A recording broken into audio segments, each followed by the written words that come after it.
The chandelier overhead casts a million fractured rainbows across the ballroom floor, reflecting off sequins and champagne flutes. From my position tucked away in the shadowed alcove near the service entrance, I watch her. Rachel. My ex-wife. She's laughing, head tilted back, hand resting possessively on the arm of her new husband, Mark Sterling, a man whose tailored suit probably cost more than my monthly mortgage payment. It's his company's annual gala, a glittering affair I wouldn't normally be caught dead near, except tonight, it's different. Tonight, it's a repeat performance. She looks radiant, effortlessly charming the circle of business associates surrounding them. No hint of stress lines her face. No flicker of maternal guilt mars her perfect smile. Why would there be? She's exactly where she wants to be. Networking, schmoozing, being Mrs. Sterling. Miles away, physically and emotionally, from the dimly lit school auditorium where our daughter, Lily, just finished her spring dance recital. Alone. Again. 5 years ago, I wouldn't have believed I'd be here again, witnessing the same casual disregard, the same prioritization of her ambitions over our child. The first time, it shattered me. The betrayal felt like a physical blow, leaving me breathless and reeling. I stumbled through the aftermath, angry, hurt, lost. But this time is different. The sting is familiar, a dull ache rather than a sharp stab. Because this time, thanks to whatever cosmic glitch reset my timeline 5 years back, I knew this was coming. And this time, I knew exactly what to do. The first move was already made hours ago. The second is about to begin. My phone vibrates, pulling me from the glittering spectacle. Lily's name flashes on the screen. I step further back into the shadows, the synthetic velvet curtain rough against my cheek. "Hey, superstar," I answer, forcing warmth into my voice that I don't feel. "Daddy?" Her voice is small, trembling slightly despite her attempted bravery. Is Mommy coming? The finale is soon." The old fury clenches tight in my chest, a familiar, unwelcome visitor. "No, baby girl, she's not coming. She's at a party. Again." The words burn my tongue. I remember this exact conversation, the same hopeful quaver in her voice, the same crushing disappointment that followed when I had to deliver the news 5 years ago. That first time I made excuses for Rachel, tried to shield Lily from the harsh reality. Not this time. But not cruelly, either. "Mommy got held up, sweetie," I say, keeping my voice steady, calm. It's a skill I've honed, compartmentalizing the rage for Lily's sake. Something important came up with Mr. Sterling's work. But guess what? I got the whole thing on video. Every single twirl. You were amazing, Lil, truly. "Really?" A little bit of the light returns to her voice. "Absolutely. Front row seat, best view in the house. We'll watch it together with extra popcorn when we get home, okay?" "Okay, Daddy. I love you." "Love you more, Butterfly. See you in a minute." I hang up, the anger simmering just below the surface. Something important came up. The lie tastes like ash. My internal monologue kicks in, cold and clear. Countermove 1 initiated. She has no idea. I glance back at Rachel, oblivious in her sparkling world. She thinks she's winning. She thinks she has all the control. She's wrong. Back in the auditorium, minutes later, the air is thick with the cloying scent of cheap hairspray and 100 different perfumes. The stage lights bleach the color from the velvet curtains, making the dust motes dance like tiny fairies. Then, the music swells, and the intermediate ballet class takes the stage for their group number. Lily is center stage, poised and focused. Despite the tremor I heard in her voice just moments ago, she moves with a grace that belies her 8 years. Each plie, each arabesque is precise, fluid. She pours everything into the dance, her small face alight with concentration and the pure joy of movement. My heart swells with pride, so fierce it hurts. She is magnificent. She is resilient. She is doing this without the one person whose presence she craves most. My gaze sweeps the audience. There, in the third row, sit Rachel's parents, Helen and George. They look uncomfortable. Helen keeps smoothing her skirt. George stares fixedly at the program, avoiding eye contact with anyone, especially me.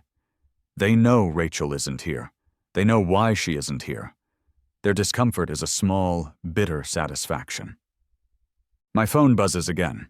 A text from Rachel. So sorry, stuck in terrible traffic trying to get there. Mark's event ran super late. Tell Lily I love her and so proud, we'll make it up to her. XO? Traffic. Right. The gala is downtown. The school auditorium is 10 miles in the opposite direction, out in the suburbs. The lie is so flimsy, so insulting. She didn't even try. The anger I'd carefully banked flares hot. I take a deep breath, channeling it. Not into shouting, not into confrontation, not yet. Instead, I open Instagram. I select the crisp, clear video I just took of Lily's solo, the one where she nailed the difficult fouette turns. The lighting is perfect, catching the determined set of her jaw, the sheer elegance of her form. I upload it. The caption is simple, elegant, devastating in its understatement. Lily absolutely shining at her spring recital tonight, so proud of her hard work and dedication, dancing her heart out. #proud dad, #ballet life, #Lily Grace, #dedication. Then, the crucial part. I tag Rachel, I tag Mark Sterling, I tag Mark's company, and most importantly, I tag Rachel's boss at the marketing firm, where she's desperately trying to climb the ladder, a notorious family man. I also tag Mark's sister and mother, pillars of the community who chair multiple family-focused charities and whose social media feeds are saccharine tributes to familial devotion. They value appearances. They value family above all. I hit share. A small, cold smile touches my lips as I watch Lily take her final bow with the group, her face beaming under the stage lights, oblivious to the storm I've just unleashed. Let Rachel enjoy her champagne and her networking. By morning, the notification storm would begin, and this time she wouldn't be able to just brush it away. The predicted storm breaks not at dawn, but at 7:15 a.m. the next morning. My phone rings, shrill and demanding. Rachel's name flashes. I let it ring 3 times before answering, projecting sleepy confusion. Hello? What did you do? Her voice is a furious hiss, panic lacing the edges. My phone is blowing up. My boss saw it. Mark's mother saw it. What the hell were you thinking, tagging everyone like that?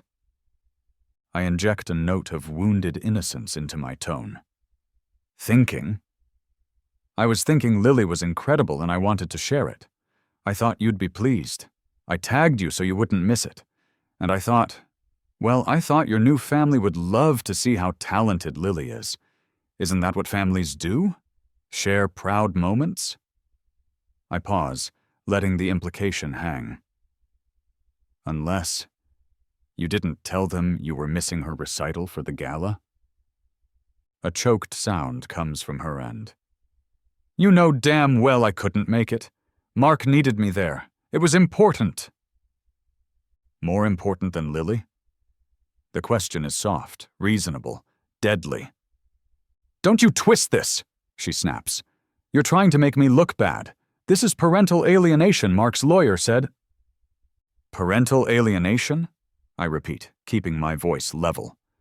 By posting a video of our daughter dancing beautifully? Rachel, listen to yourself. Are you okay? You think this is funny? You think you can get away with this? Our custody agreement specifies reasonable communication and fostering a positive relationship, Rachel, which is exactly what I thought I was doing by sharing Lily's success. Maybe you should reread it. I hear her sharp intake of breath, the prelude to another tirade, but then a beep sounds on my end. Call waiting. Helen, Rachel's mother. Perfect timing. Look, Rachel, I have to go. Lily needs breakfast, and your mother is calling. I hang up before she can respond, a grim satisfaction settling in. Phase 1 complete. The seeds of doubt are sown. 15 minutes later, there's a sharp rap at the door. Not the doorbell, a rap. Urgent, demanding. I open it to find Helen, Rachel's mother, standing on my porch, face tight with disapproval, handbag clutched like a weapon. "Michael," she says, bypassing pleasantries and stepping inside. "We need to talk." Helen, unexpected pleasure. Coffee? No, thank you. She surveys my living room, lips pursed. It's tidy, lived in. Lily's artwork proudly displayed on the fridge. "Michael, this situation. With the video, it's causing Rachel a great deal of distress." "Lily's dancing caused Rachel distress?" I ask, feigning confusion again. "You know what I mean. The way you posted it, tagging everyone. It was deliberately provocative." "It was a proud dad moment, Helen, that's all." She sighs, adopting a softer, mediating tone. "Look, I know things are difficult. Rachel is under a lot of pressure right now. With Mark's career and, well, there's something else." She lowers her voice conspiratorially. "She's pregnant, Michael. About 10 weeks. The news hits me, but not with the shock it should. In the previous timeline, this revelation came later, used as leverage during a custody modification attempt. Knowing it now just confirms her patterns. My face must register something, though, because Helen presses on. She's going to have another child, another family. It's important Lily feels included, spends more time with them, gets used to the idea. Perhaps more weekend visits? A weeknight dinner? Ah, there it is. The groundwork for shifting custody, making me the difficult one. My eyes flick towards the hallway. Standing just out of sight, clutching her favorite stuffed bunny, is Lily. Her eyes are wide, fixed on her grandmother. She heard everything. Helen follows my gaze, her expression faltering for a second before hardening again. "This is for Lily's good, Michael. You need to be reasonable." "I'm always reasonable when it comes to Lily," I say quietly, my gaze holding Helen's. Always. The conversation ends soon after, Helen leaving with thinly veiled threats about lawyers and what's best for the child. I close the door, leaning against it, the wood cool against my back. Lily creeps out from the hallway, bunny clutched tight. "Grandma said Mommy's having another baby," she whispers. I crouch down, pulling her into a hug. "Yeah, sweetie, looks like it." Her small arms wrap around my neck. No tears, just a quiet processing. This resilience, forged in the fires of her mother's neglect, breaks my heart, even as I admire it. Later that week, I meet Alex for coffee. Alex, who was our friend, mine and Rachel's, the best man at our wedding. Now, apparently, just Rachel's confidant. The betrayal still feels fresh, even knowing it was coming this time around. "Mike, man, you gotta take that post down," Alex says, stirring his latte with unnecessary vigor. He looks uncomfortable, avoiding my eyes. "Why?" "Come on, you know why. It's stirring things up. Rachel's freaking out. Her boss, Mark's family. It's a mess." "She missed Lily's recital for a party, Alex. Again. She lied about it. Again. Does that not register?" He sighs, running a hand through his hair. "Look, I know Rachel screws up, but this is different. Mark's connections are serious. You don't want to make an enemy of him." He leans forward, lowering his voice. "Mike, I should have told you sooner, before the divorce." I wait, knowing what's coming. "Rachel, she told me about Mark. While you guys were still married. I didn't know what to do, man. I thought it would blow over. I didn't want to break up the family, hurt Lily. I kept quiet for everyone's good. For everyone's good. The familiar justification. Last time his confession blindsided me. Another layer of deceit from someone I trusted. This time it's just confirmation. So you knew she was cheating, and you said nothing. I'm sorry, Mike, truly. But right now you gotta delete that post. Please, for Lily's sake, don't escalate this. Too late, I say, my voice flat. I stand up, leaving my coffee untouched. Thanks for the drink, Alex, and the honesty. 5 years late. The lawyer's letter arrives via courier the next day. Thick, expensive cream paper, letterhead screaming billable hours, Caldwell, Stern, and Finch. Rachel's new weapon, Mark's corporate bulldogs. The language is sharp, accusatory. Persistent pattern of parental alienation. Intentional infliction of emotional distress. Undermining the mother-child relationship. Immediate cessation of online harassment. It demands I remove the Instagram post and cease all communication about Rachel with third parties, threatening immediate court action if I fail to comply. I remember Caldwell from the divorce. Smug, condescending, he'd run circles around my overwhelmed local attorney, negotiating minimal child support and a custody agreement heavily favoring Rachel's flexible schedule. He'd painted me as rigid, uncooperative. He almost succeeded in getting her primary custody last time, before they're set. This time I'm prepared. I sit down at my computer, not intimidated, but methodical. I draft a reply. Polite, concise, factual. Dear Mr. Caldwell, thank you for your correspondence dated. I respectfully disagree with your characterization of the events. My social media post was a celebration of my daughter's achievement, shared with family and friends in a manner consistent with common practice. There was no intent to alienate or harass. I remain committed to co-parenting amicably and fostering Lily's relationship with her mother, provided Miss Adams, I pointedly use her maiden name, prioritizes Lily's scheduled events and communicates honestly regarding her attendance. Any further attempts to intimidate or misrepresent my actions will be addressed through legal counsel.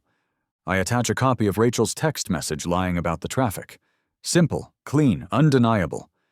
Before hitting send, I open a separate encrypted folder on my hard drive.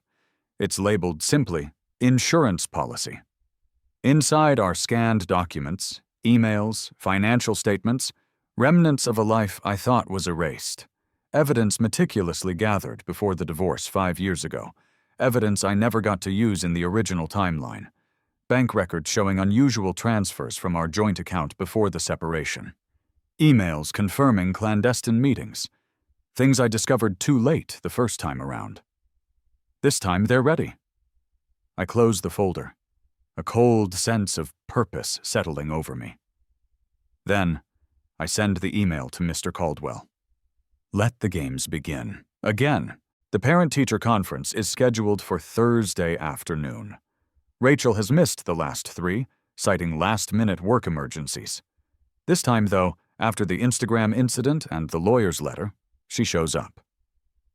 5 minutes late, breathless, dressed in a power suit that looks out of place in the cheerful, primary-colored classroom. Miss Davison, Lily's teacher, greets us warmly. I've kept her updated, subtly, about the challenges at home. Rachel immediately tries to take control. Miss Davison, thank you for seeing us, she begins, flashing a brilliant smile that doesn't reach her eyes. I've been meaning to come in. I'm a little concerned about Lily's focus lately. Michael and I have different approaches to homework and discipline, and I worry it's creating inconsistency for her. She glances at me, a challenge in her eyes. See? I'm the involved parent. Miss Davison's smile remains pleasant, but her eyes are shrewd. Actually, Mrs. Adams? She uses Rachel's maiden name smoothly, noting my usage from earlier communications, perhaps. Lily is doing exceptionally well academically. Top scores in math and reading. Her creative writing is particularly strong. Rachel blinks, momentarily thrown. Oh, well, that's wonderful. But emotionally? Emotionally, she's remarkably resilient, Miss Davison says carefully. She thrives on routine and clear expectations, which Michael provides consistently. She does occasionally express sadness about missed connections, times when she anticipates seeing someone and they aren't able to make it. The teacher's gaze flickers towards Rachel. Consistency is very important for children navigating parental separation, as I'm sure you know. Rachel's posture stiffens. The implication is clear. Lily is a bright, sensitive girl, Miss Davison continues, turning a page in her file. She draws strength from her stability here and at home with her father. However, given some of the underlying emotional currents, I do sometimes wonder if family therapy might be beneficial, just to provide an additional supportive space for her. Rachel pales slightly. Therapy? That implies problems she might be causing.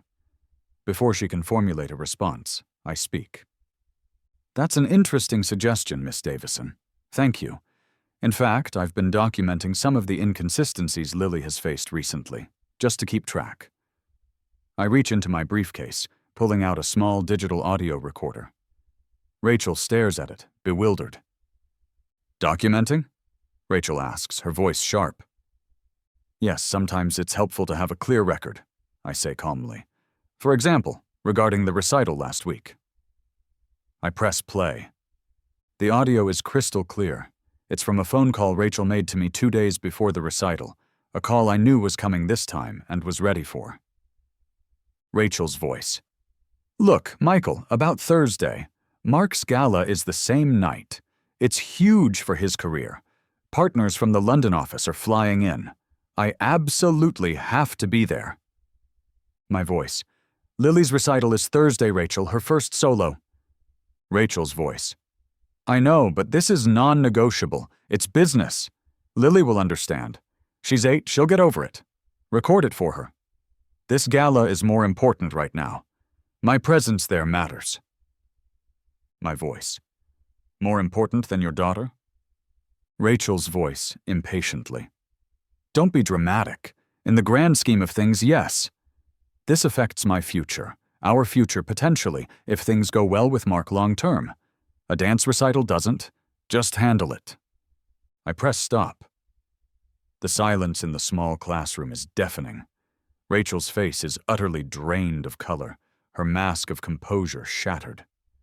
She recognizes her own words, the cold calculation laid bare. Miss Davison's expression has shifted from professional concern to something cooler, more assessing. The first public crack in Rachel's carefully constructed facade. As I said, I murmur, putting the recorder away. Consistency is key. The following Monday, I walk into the county courthouse during my lunch break. The air smells of stale coffee and desperation. I file the motion myself, a request for modification of the custody agreement, seeking primary physical custody and a formal evaluation, citing a pattern of instability and emotional neglect on Rachel's part. The evidence package is thick. It includes the audio recording. It includes copies of Rachel's flimsy text excuses for missing events, not just the recital, but parent-teacher nights, school plays, weekend visitations canceled at the last minute. It includes testimonials I'd gathered discreetly, from Lily's ballet teacher noting her disappointment when her mother was a no-show, from her soccer coach about missed games, from her therapist, whom I'd started taking Lily to after their sit, anticipating this, outlining the impact of the inconsistency on Lily's emotional state. It includes the Instagram post and the subsequent threatening lawyer's letter. It's a comprehensive, undeniable portrait of Rachel's priorities. 2 days later, she corners me. Not at home, not via lawyers. She shows up at my workplace, a small architectural firm where everyone knows everyone. She breezes past the startled receptionist, marching straight to my drafting table, eyes red-rimmed, mascara smudged. Michael, "We need to talk," she says, her voice low and urgent, trembling. Several colleagues subtly turn their heads. "Rachel, this isn't the time or place." "No, listen," she insists, grabbing my arm. Her carefully constructed composure is gone, replaced by raw panic. "You can't do this. The custody filing, you don't understand everything." "I understand you put parties and networking ahead of our daughter." "It's not that simple." Tears well up, tracing paths through her foundation. "Please, meet me, coffee, after work. I need to talk to you alone. There's something you don't know." Her desperation feels real this time, different from her usual manipulations. A new variable? I hesitate, genuinely curious. What card does she think she has left to play? "Fine. The usual place. 5:30. She nods. Relief washing over her face before turning and hurrying out, leaving a wake of awkward silence and curious stares. The coffee shop is neutral territory, a place we frequented when things were good. She's already there, huddled in a booth, nursing a latte. The expensive suit is gone, replaced by jeans and a sweater. She looks smaller, less intimidating. "Okay, Rachel, what is it I don't know?" She takes a shaky breath. "Mark, things aren't... Financially, it's not what I thought. His business hit a rough patch. We're stretched really thin." I wait, unimpressed. This wasn't the bombshell I expected. "He's putting pressure on me," she continues, voice barely a whisper. "About money, about support." "Child support? I pay what the court ordered." The minimal amount her lawyer negotiated. "I know, but he thinks with his income declining and mine, well, he thinks you should be paying more. Substantially more." Her eyes plead with me. The custody battle, it wasn't just about...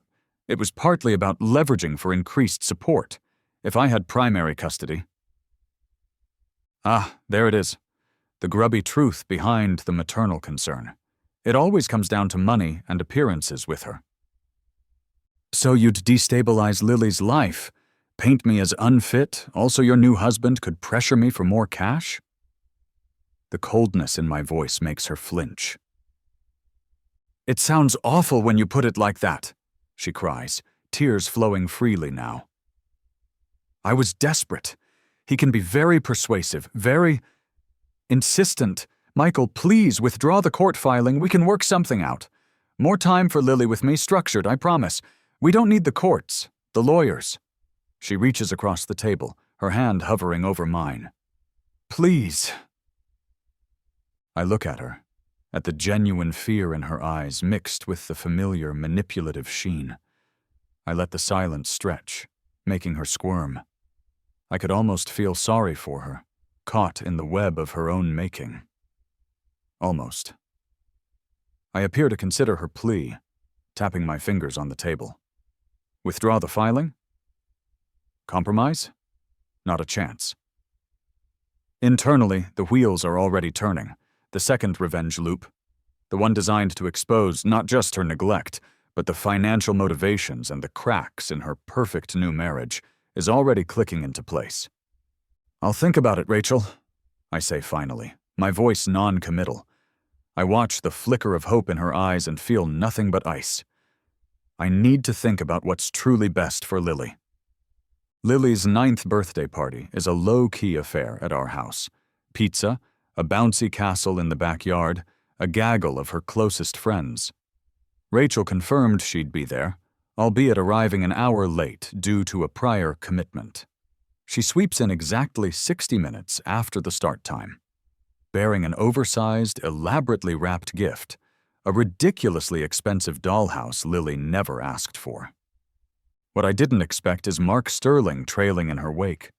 He looks distinctly uncomfortable, shifting his weight, his expensive loafers seeming out of place on my slightly worn rug. He offers a tight smile and a limp handshake. "Michael, good to see you," he mutters, eyes scanning the room as if assessing its market value. Mark, thanks for coming. Throughout the next hour, I watch them. Rachel is overly bright, overly solicitous towards Lily, her laughter a fraction too loud. Mark stays mostly silent, nursing a craft beer I offered him, checking his phone constantly. There's a palpable tension between them. Quick, clipped exchanges when they think no one is listening. Averted gazes. I mentally catalog every awkward pause, every forced smile, every flicker of irritation that crosses Mark's face when Rachel tries to draw him into the party games. He clearly didn't want to be here. The climax comes during the cake cutting. As Lily leans forward, eyes shining, ready to blow out the 9 candles on her rainbow-layered cake, Mark's phone rings. He glances at the caller ID, his expression tightening further. "Sorry, gotta take this," he murmurs, turning his back on the birthday girl and striding out to the backyard, already deep in a hushed but intense conversation. Rachel's smile freezes, a rictus of embarrassment. Lily's face falls for a split second before she bravely blows out the candles. I capture the moment. Lily's determined face, the glowing candles, and Mark's retreating back visible through the sliding glass door. Another piece of documentation, another crack exposed.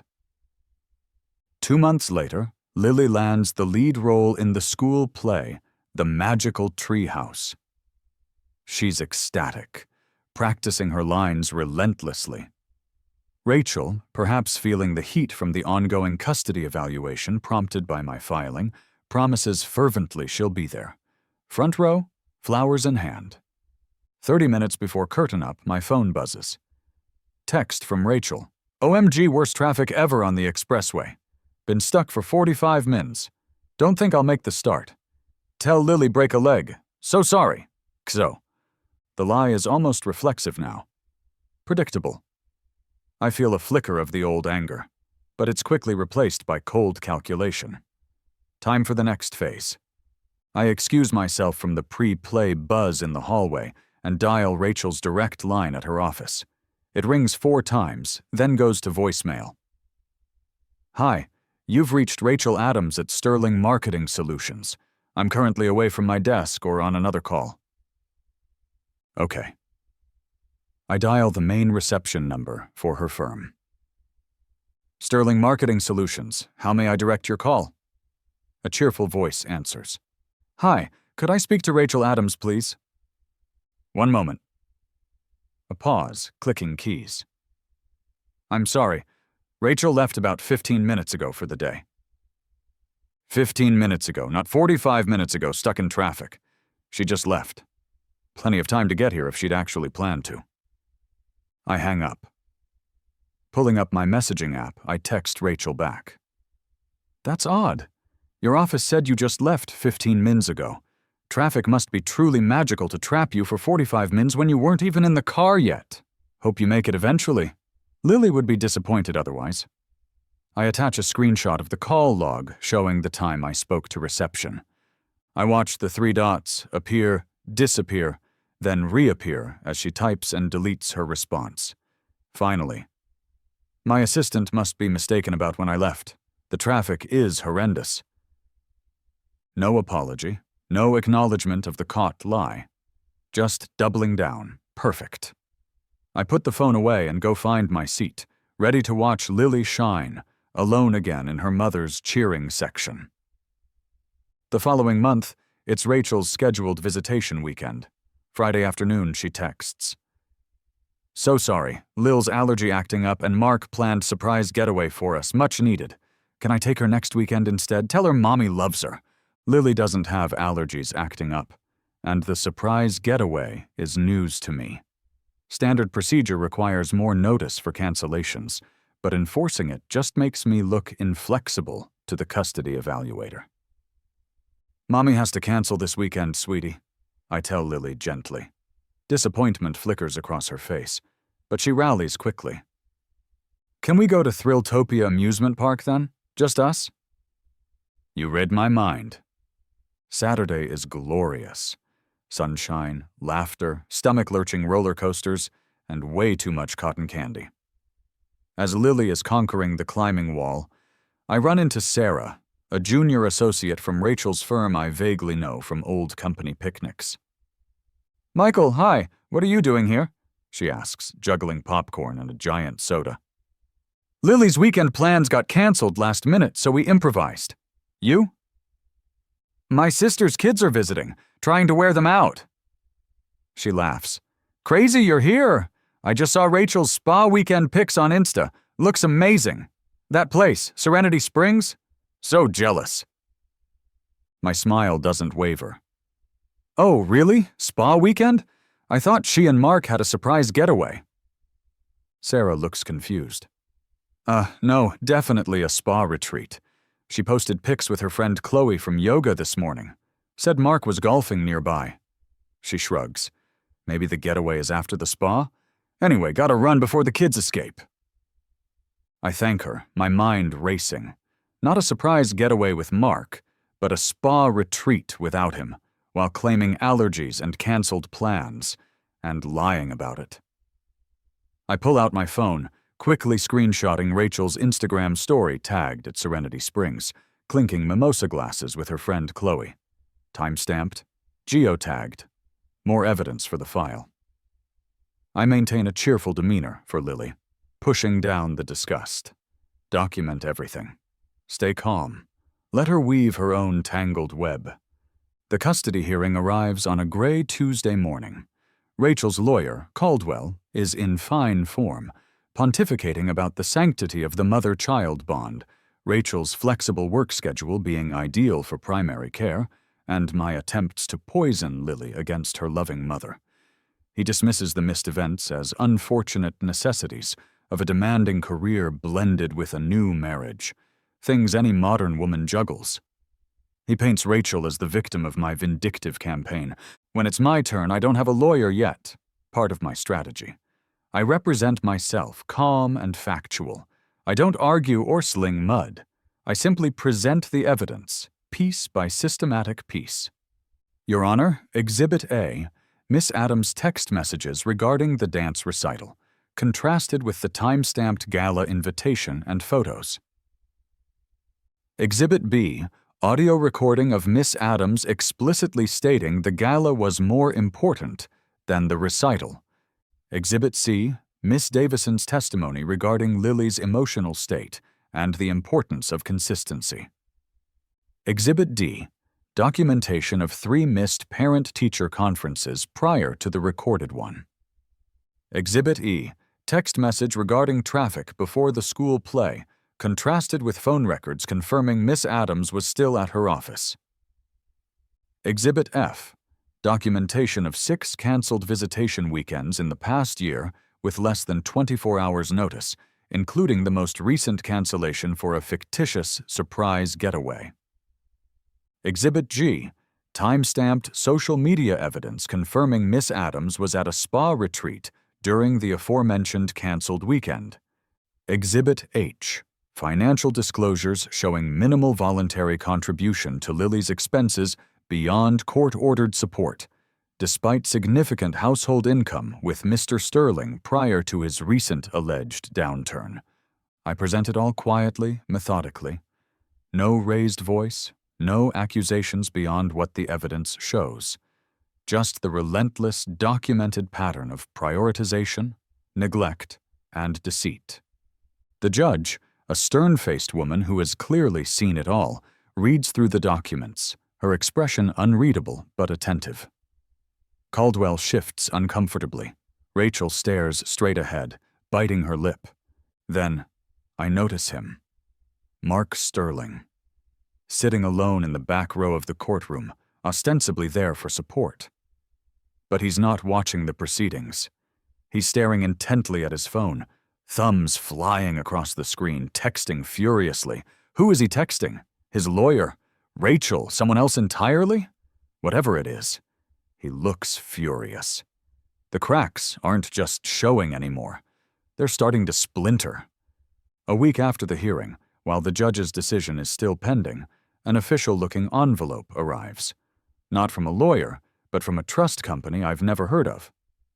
Confused, I slit it open. Inside, legal documents detail the final disbursement of a trust fund established decades ago by my great-uncle Arthur. A reclusive but successful inventor I barely knew. He passed away years ago, but the terms stipulated the principle couldn't be touched until certain conditions were met. Conditions related to time elapsed and, apparently, my marital status and age. Conditions I have now met. The amount listed makes me sit down. Suddenly. It's not just comfortable money. It's substantial, life-altering. Enough to hire any lawyer I want. Enough to ensure Lily never wants for anything. Enough to render Rachel's financial manipulations utterly irrelevant. A jolt goes through me. A dizzying sense of déjà vu. In the original timeline, the letter arrived 2, but 3 years later. 3 years after the custody battle had been bruisingly fought and unsatisfactorily settled, 3 years after I'd scraped by financially. Why now? Did their set somehow alter this timing too? Or was it simply that Uncle Arthur's lawyers were more efficient this time around? It doesn't matter. The financial power dynamic has just seismically shifted. Caldwell, Stern, and Finch are about to meet their match. That same evening, my phone rings. An unfamiliar international number.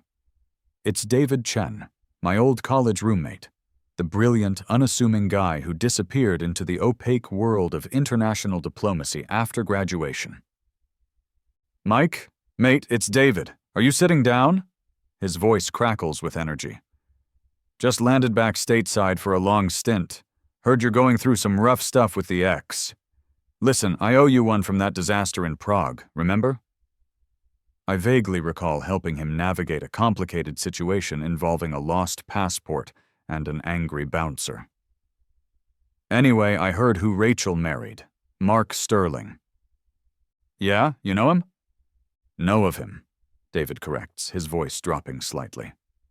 "Let's just say his business dealings in Eastern Europe a few years back weren't exactly above board. Left a trail of unhappy investors and suddenly liquidated assets. Very messy. Nothing proven, of course, but the whispers were loud." He pauses. "Point is, if you're in a fight with Rachel, you're likely fighting him too, and he doesn't play fair. You need heavy hitters." "My thoughts exactly," I say, thinking of the trust fund letter. "Good. Because my sister-in-law? She's a senior partner at Thornton & Gray in New York. Premier League family law. Specialize in complex custody, forensic accounting, father's rights. They eat guys like Caldwell for breakfast. Want an introduction?" "Thornton & Gray. I know the name. Legends. Unaffordable, I'd always assumed. Until today." "David," I say, a slow smile spreading across my face. Yes, I absolutely want an introduction." We talk for another hour, catching up. Before hanging up, David adds casually, "Oh, one more thing about Sterling. Back when he was making waves overseas, there were rumors about entanglements, particularly with ambitious women at the companies he was structuring. Just chatter, you know, but where there's smoke." Another piece clicks into place.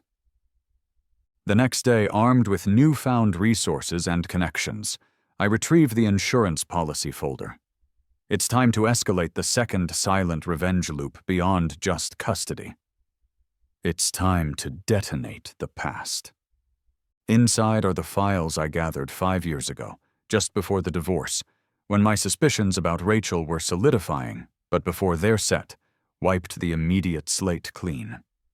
Emails between Rachel and her previous boss, Alan Peterson, flirtatious at first, then explicitly arranging clandestine meetings, hotel reservations coinciding with late nights at the office.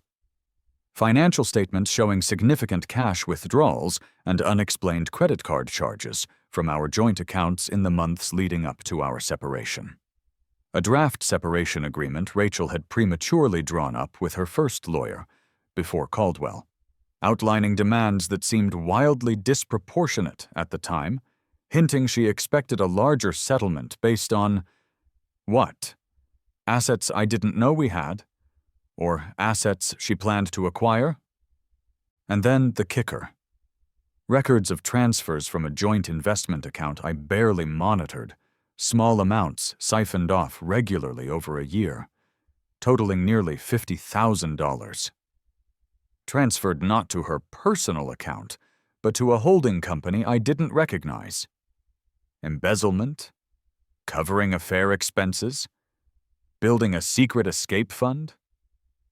I spend hours organizing it, cross-referencing dates, highlighting key passages.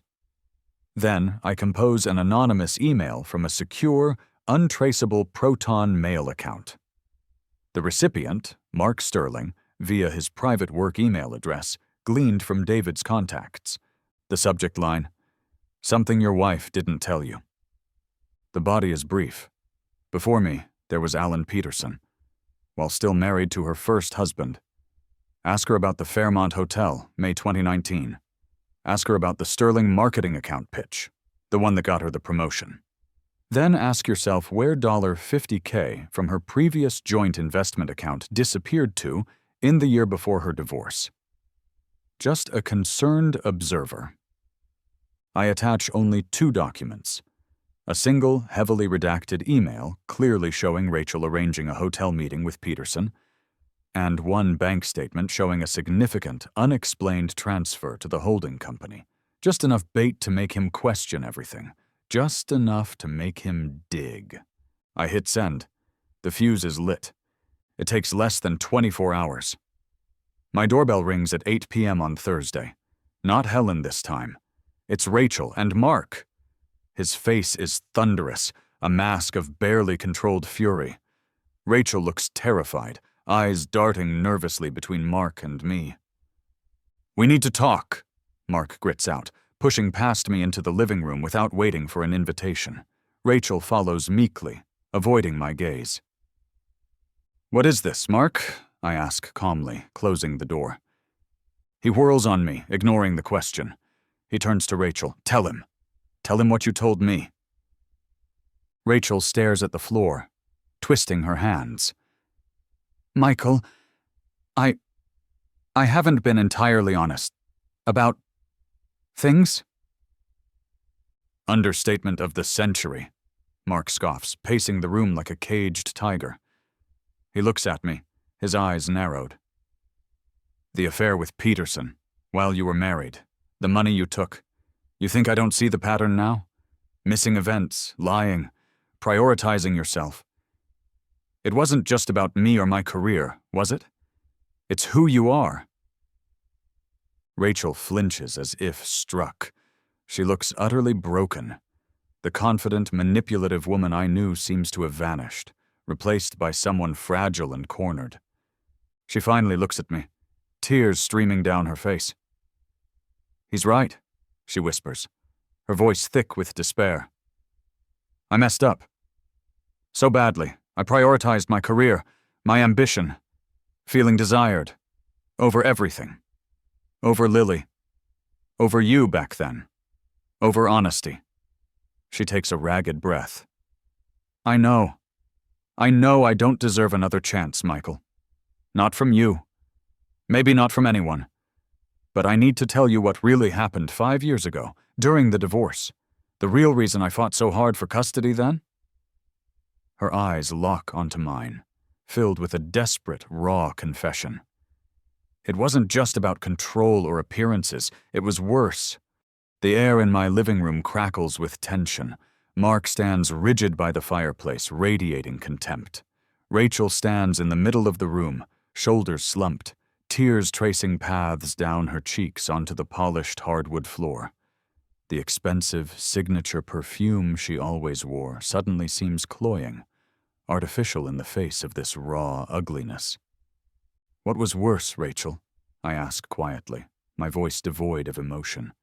Inside, my heart is pounding, but my face remains impassive. This is it, the final layer. She takes another shaky breath. "The divorce, Caldwell, it wasn't just about getting the best deal. It was about making you look bad, unstable." My eyebrows raise slightly. I remember Caldwell's tactics, portraying me as inflexible, emotionally volatile.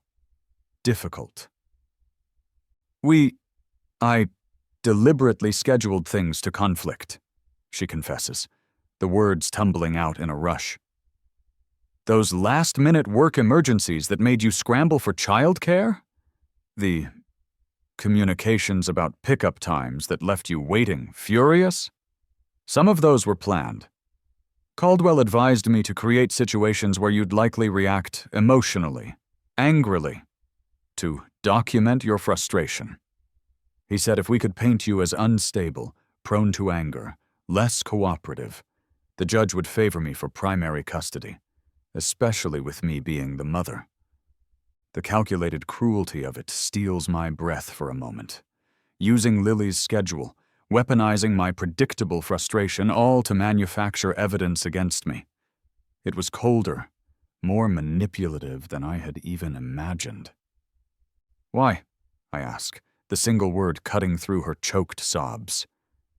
Why go to such lengths?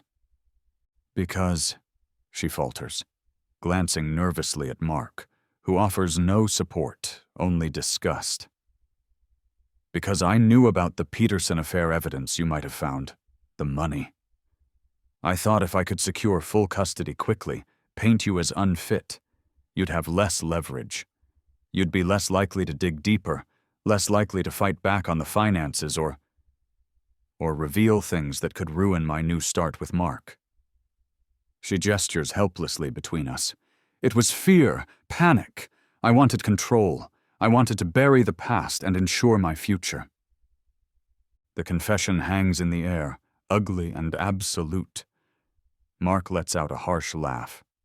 Ensure your future. Figures. As if summoned by the drama, the doorbell rings. I glance through the peephole. Helen and George, Rachel's parents. Summoned by a panicked text from Rachel, no doubt. I let them in. They take one look at their daughter's tear-streaked face, at Mark's stony expression, at my implacable calm, and understanding dawns. Helen rushes to Rachel's side. Michael, George begins, his voice strained. Rachel told us everything about the manipulation during the divorce, about prioritizing other things over Lily. We believed her version of events before. We misjudged you. We are truly sorry. Helen nods, dabbing at her own eyes. We were wrong to pressure you. But please, Michael, think of Lily. Can't there be some compromise? For her sake? Therapy, structured visitation, anything. Don't let this destroy her relationship with her mother completely. They stand there, a united front of remorseful apology and desperate appeal. I listen silently. My face gives nothing away, but beneath the calm exterior, my heart races. The validation is satisfying, but hollow. Their apologies, like Rachel's confession, come 5 years too late. Before I can respond, my phone buzzes. A text from David Chen. Thornton and Gray just heard from Caldwell. Sounds like they're waving the white flag, expecting a settlement offer shortly. Right on cue, another email alert pops up. From Caldwell, Stern, and Finch. Subject: Settlement proposal. Adams. Protagonist: Custody matter. I open it briefly on my phone. It's everything I wanted, legally speaking. Full primary physical and legal custody granted to me. A generous, significantly increased child support offer, automatically adjusted for inflation, deposited directly into a trust account for Lily. All they ask for, in return, is a structured, supervised visitation schedule for Rachel, twice a month, and a commitment to public civility. No more damaging social media posts, no public disparagement. They're effectively cutting their losses, likely at Mark's insistence to make this problem disappear. I look up from my phone, meeting the anxious gazes of Rachel, Helen, George, and the simmering resentment of Mark. I think, I say calmly, that it would be best if everyone except Rachel left now. We need to talk privately." Reluctantly, Helen and George allow themselves to be ushered out by Mark, who throws one last venomous glare at Rachel before slamming the front door behind them. Now, it's just us. Alone in the kitchen, the heart of the home where our marriage once thrived and then slowly died. Sunlight streams through the window, illuminating the dust motes dancing in the silence. Rachel looks exhausted, stripped bare of all her usual artifice. "Michael," she begins, her voice husky with tears. "I know sorry isn't enough. I know I broke everything, but I can change. I am changing. I've started therapy, real therapy, not just for show. I understand now. The patterns, the selfishness. I was so lost." She steps closer, her eyes pleading. "Give me a chance to show you. To show Lily. I'll adhere to any visitation schedule, any supervision. I'll pay the support. I'll leave Mark, if that's what it takes. If it proves to you that Lily is my priority now. Truly." She stands there, offering the ultimate sacrifice, the wealthy husband, the glamorous life, laying it at my feet as proof of her repentance. It's the grand gesture, the dramatic climax she probably thinks this moment requires. But the thing is, this isn't a movie. This isn't about grand gestures or dramatic reconciliations. It's about the quiet, steady reality of raising a child who deserves consistency, honesty, and unwavering love. It's about protecting Lily from further hurt, from the emotional whiplash of Rachel's inevitable cycles. It's about the peace I've finally started to build for us. I look at her, the mother of my child, the woman I once loved, the source of so much pain, and I feel nothing. Not anger, not pity, not even the cold satisfaction of victory, just a profound sense of finality. The reset didn't just give me foresight, it gave me clarity. "No, Rachel," I say. The word simple, quiet, absolute. There's no malice in it, no triumph. Just the plain, unvarnished truth. It's over. The cycles are broken. Her face crumples, understanding finally dawning that there is no negotiation, no path back to what was, no forgiveness to be earned that would change the fundamental reality. I walk to the front door and hold it open. "I think you should go now." Wordlessly, she walks past me, out of the house, out of our lives in any meaningful daily sense, leaving behind only the faint, cloying scent of her perfume and the heavy silence of acceptance. I close the door. 3 years later. The salt-laced breeze drifts through the open French doors of our beachfront property, ruffling the pages of the book I'm reading. Out on the deck, Lily, now a lanky, bright-eyed 12-year-old, practices her violin, the notes soaring and dipping, occasionally screeching, but filled with passion. She's thriving, top of her class, emotionally balanced, navigating the early teen years with a confidence I could only have dreamed of for her back then. The house, bought with a portion of Uncle Arthur's unexpected legacy, is filled with light and laughter. It's a peaceful haven, far removed from the turmoil of the past. Rachel maintains her court-ordered supervised visits twice a month in a neutral location. From Lily's brief, non-committal reports, she seems better, calmer, genuinely interested in Lily's life during their short time together, without the old manipulations or grand promises. There's no talk of Mark Sterling anymore. That relationship imploded spectacularly shortly after our final confrontation, fueled by finances and infidelity on both sides, according to mutual acquaintances. I feel no anger towards Rachel now, just a quiet, peaceful detachment. She exists on the periphery, a biological fact, but no longer an emotional force in our lives. My own life has found a new rhythm. The trust fund freed me not to stop working, but to choose work I love.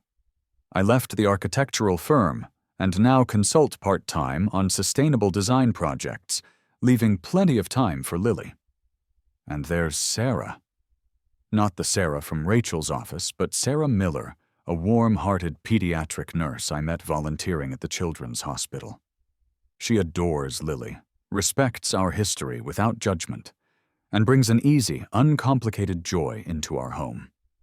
Tonight, the three of us are eating dinner on the terrace as the sun dips below the horizon, painting the sky in fiery strokes of orange and purple. Lily chatters about her upcoming science fair project. Sarah recounts a funny story about a toddler patient who insisted his teddy bear needed stitches, and I lean back, soaking it all in. The simple, profound comfort of a stable home, clear boundaries, and unconditional love. This is the life I fought for, the peace Lily deserves. The scent of jasmine from the garden mixes with the salty air, the sound of the waves providing a soothing backdrop. It feels complete. A few weeks later, a letter arrives. Not from a lawyer, but addressed in Rachel's familiar handwriting. My first instinct is caution, but curiosity wins out. I open it while sitting on the porch swing, watching Lily chase seagulls on the sand.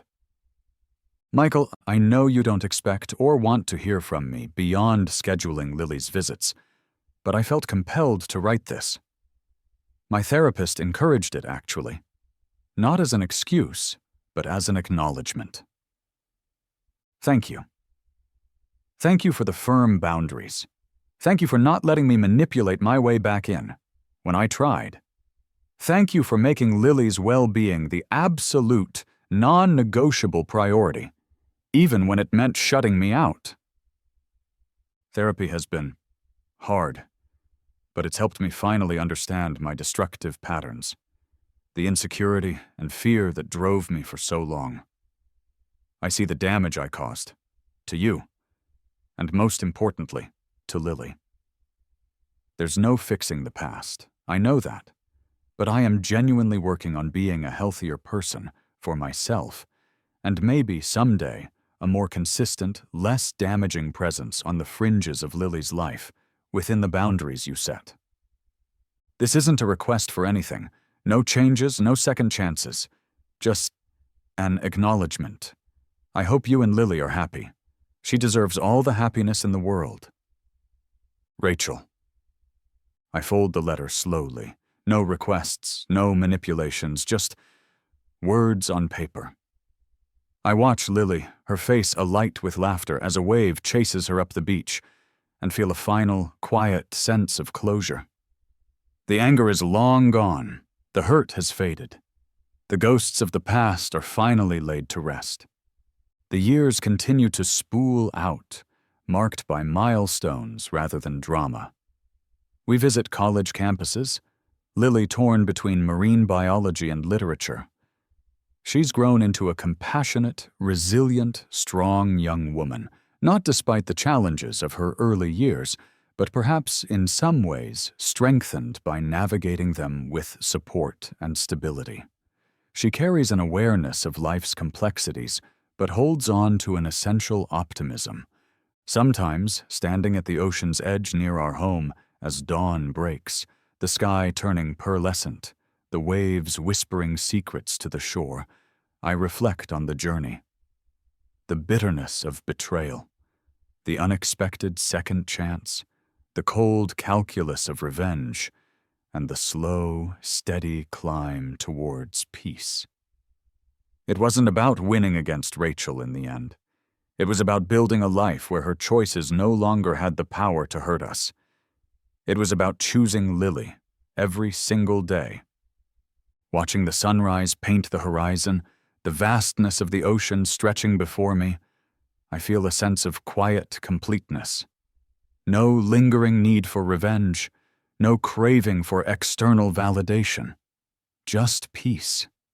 The kind of peace that comes not from erasing the past, but from building a future firmly rooted in the present. And it is enough.